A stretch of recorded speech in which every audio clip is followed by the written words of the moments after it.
पिंपरखेड भागामध्ये नरभक्षक बिबट्यानं धुमाकूळ घातला होता। या बिबट्याला ठार मारण्यात वन विभागाला यश आलंय।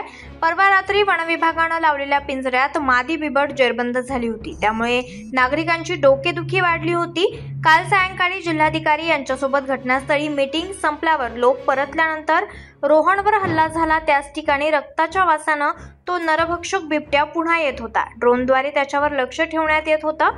नागरिकांनी ठार मारण्याची मागणी केली होती। ही मागणी गृहीत धरून आणि वनमंत्र्यांचे आदेशानुसार नरबिबट्याला अखेर ठार मारण्यात आलेला आहे आणि वनमंत्री यांच्या आदेशानुसार नरबिबट्याला अखेर ठार मारण्यात आल्यानं नागरिकांनी मोकळा श्वास घेतलाय।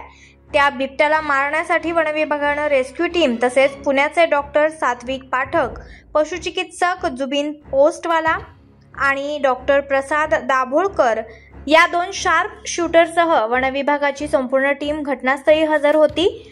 सदर बिबट्याला जेरबंद करण्यासाठी ठिकठिकाणी कॅमेरे लावण्यात आले। ड्रोनच्या माध्यमातून बिबट्याचा शोध घेण्यात आला।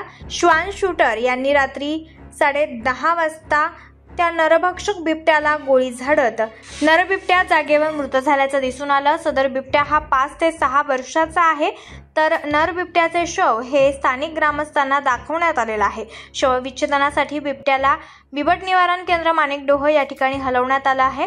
सदर कारवाई मुख्य वनसंरक्षक आशिष ठाकरे पुणे यांच्या मार्गदर्शनाखाली प्रशांत खाडे, उपवनरक्षक जुन्नर आणि RFO स्मिता राजहंस व अतुल शिंदे साहेब वनरक्षक जुन्नर, श्री नीलकंठ गव्हाणे वनक्षेत्र अधिकारी शिरूर आणि रेस्क्यू संस्थेचे सदस्य यांनी स्थानिक माणसांच्या मदतीने ही मोहीम यशस्वी केलेली आहे।